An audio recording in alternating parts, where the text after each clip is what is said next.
Hey guys, Sak here from SAKITECH, and in today's video we are going to be talking about 5 reasons the Samsung Galaxy S22 Ultra destroys the iPhone 14 Pro Max. Both of these smartphones are high-level and expensive smartphones, but when you buy the Samsung Galaxy S22 Ultra, you get more features for your money, more bang for your buck. And in this video we are going to detail 5 things that iPhone 14 Pro Max can only dream about. So let's dive in. Alright, so the very first thing I want to talk about is the display. Now, if you look in the middle, you'll see we have an iPhone 13 Pro Max. That's the S22 Ultra. That's the 14 Pro Max. First, I want to give a quick credit to the iPhone. It has finally gotten rid of that ultra ugly notch that belongs in the Ice Age. So in my opinion, this is more futuristic looking and it's more cleaner. Now let's get this out of the way and talk about these two guys. Now, despite the fact that the notch now looks a little bit better,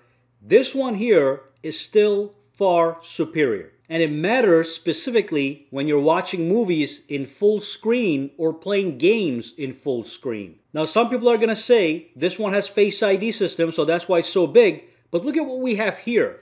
We have an under-display fingerprint sensor that's hiding under the display. I can just click this to log in. And then we have the camera on the top. Here we have the camera and the Face ID system. But as far as enjoying media, consuming media is concerned, the S22 Ultra just destroys the iPhone 14 Pro Max. That large pill does get in the way when you're watching a video or a movie, as long as they're playable in the full screen format, and also when you're playing games. The pill cutout that is probably 7 to 8 times larger than the hole cutout bites into the real estate and takes away from the available real estate. So you can see as I'm playing this video and also showing examples of games playing, the big difference between the two. Imagine having a high-definition TV that had a large pill-shaped cutout right on the corner. Of course, this one has a smaller hole, but it certainly is much less intrusive than this guy. It takes away from the available screen real estate and makes chunks of videos and games disappear. So that's going to be number one. I do believe the overall design and shape is more futuristic and clean looking here and better suited for media consumption. Now, another reason the Samsung Galaxy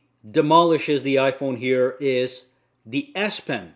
So included in the price of your purchase, you get an S Pen that's built into your phone. It's at the bottom right here. So press and it comes right out, as you can see.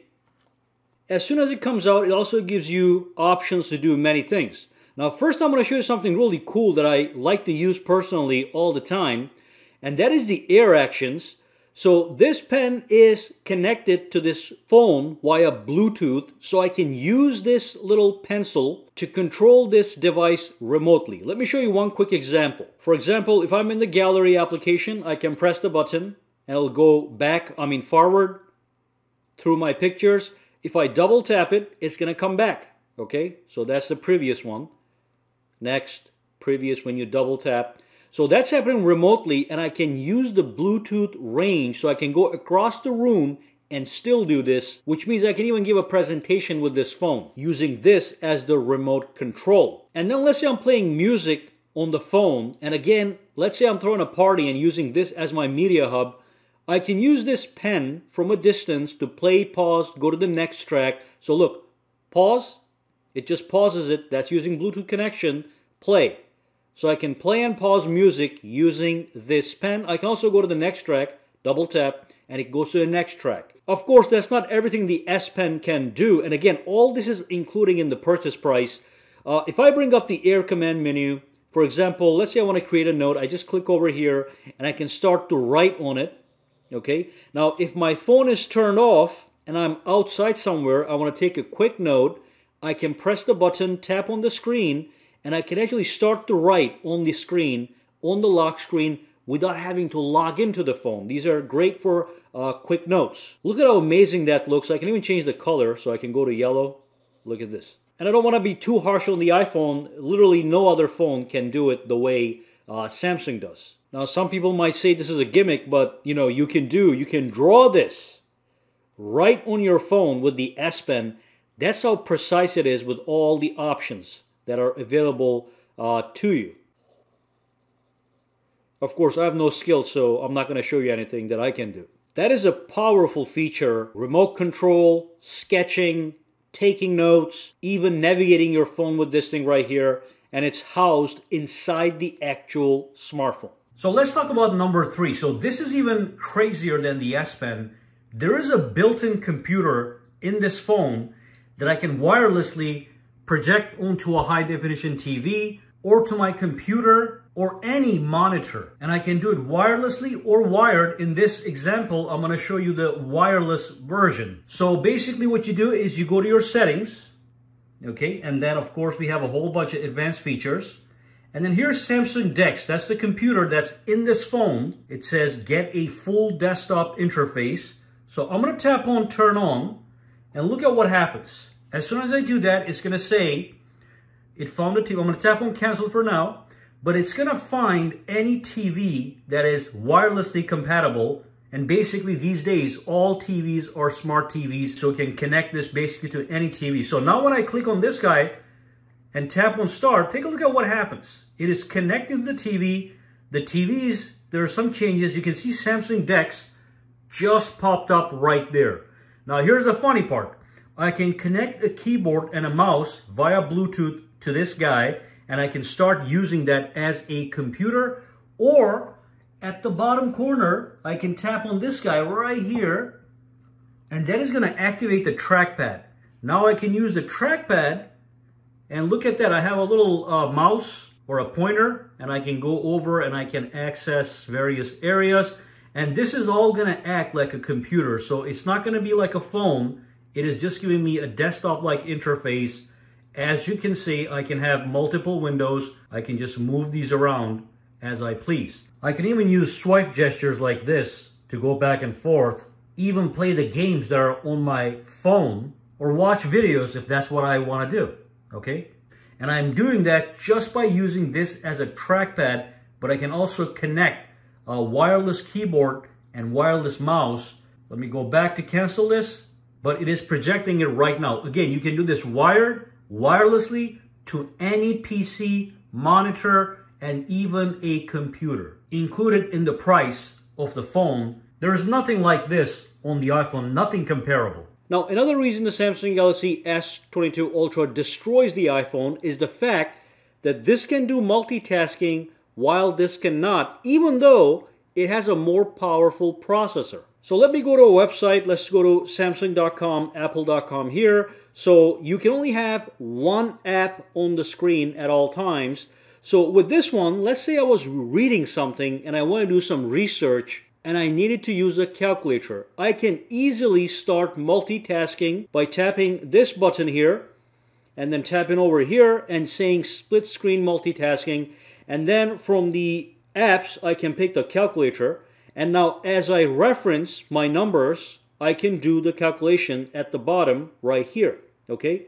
So that is very useful. There are ways to modify this. I can tap in the middle here. I can even switch these back and forth. Or if I just want to use a calculator and forget about this one, after I'm done my research, I can just swipe this down. Now I'm back to the regular screen. And I can do that with any application. So if I come here, let's say I'm using the calculator and I'm using something else. Let's just pick the settings application, modifying some settings over here as I'm using the calculator or whatever. Just another example of multitasking. At the bottom, I'm watching YouTube. On the top, I could be doing something else. Calculator, browsing, that's all going to be up to you. I'm just showing you guys some examples. The combinations are unlimited. While I'm doing this, I can do even more. So take a look at this. I'm going to swipe this down. By the way, you can resize it in any way that you want. But I'm going to tap over here. I'm going to say pop-up view. So now my calculator is a pop-up view, just like a Windows computer or an Apple Mac computer. And I can put this here. I can tap here. I can minimize it. And that I can have on the corner sitting right there. Now I can launch the calendar. I can tap over here. Tap here for multitasking. And now I can do multitasking and have a calculator over here available at a tap. Boom, boom, boom, boom. When I'm done, put it aside again over there, okay? The iPhone has a stronger processor than the Samsung Galaxy S22 Ultra, but it still cannot do that's been on Samsung and Android phones for many, many years. Alright, so the very next reason is deep customization that's available on the Samsung Galaxy S22 Ultra. So let me show you what I'm talking about. You can have gorgeous screens just like this one as your lock screen on the Samsung Galaxy S22 Ultra. That is absolutely beautiful. I'm going to show you guys 5 more so you understand what I'm talking about. Now here's another one. Beautiful video wallpaper for the lock screen. Again, you cannot do this on the iPhone. Alright, so here we have another one. So let me go to the lock screen, show it to you again. Look at that. Beautiful. By the way, when you tap and hold, you can see the whole wallpaper through its entirety. Alright, so that's beautiful. Gives you deep levels of customization. I'll show you one more. This happens to be one of my favorites. Look at this. Bam! Beautiful. Alrighty. And then one final example, which is this one right here. Look at that. If you don't care about stuff like this, I get it, but this is very important for some people. Now, the iPhone has an always-on display now. If you have an iPhone 14 Pro Max, if you go to the settings, and if you scroll down to display and brightness, you can see that you can turn it on and off. So I can have it off, or I can have it on, and there's really not much else I can do with it. When you go to the lock screen, basically, that's what you get. Whatever background you have dims, and the clock kind of stays in the forefront. If you have any widgets, they'll show up too. So it is not bad, but that's all there is to it. Now on Samsung, I can go to the settings. I can scroll over to lock screen. And then when I go to the always on, there are so many things here you can do. You can just turn it off as usual. You can just tap to show, so you don't have to see it all the time. You can show it always, show it as scheduled. And also, when it comes to customization, you can tap on the clock style, and you can pick from all kinds of different things. So let me just go to select clock. Let's say I want to pick a clock unique to the always on display. I tap on this guy, and then I can install the clock face application, and I have access to all these clock faces that I can have on my always on display. Alrighty. This is called customization. So for example, let's just pick this one right here. I'm going to say OK. Alright, so that's going to load up right there. I can go back and tap on done. It's going to be right there. I'm going to tap on done. Now when I double tap to make the phone sleep, it is going to bring up the always on display. And compared to the iPhone, it's actually dimmer. But here's another angle so you can see exactly what it looks like. Now I can also go to the image clock, for example, and I can go to my gallery and pick an actual image from my gallery to put inside that always on display. So it shows up right there. I can even resize this, fit it into that triangle, tap on done, and now let me show you what that looks like in an always on display setting. Now that right there is in fact true customization. You can have any photo that you want on the background right there on your always on display. Alright, so that brings us to the end of this video. If you guys have any questions, comments, or concerns, drop them down below. Let me know. For now, guys, have a fantastic day.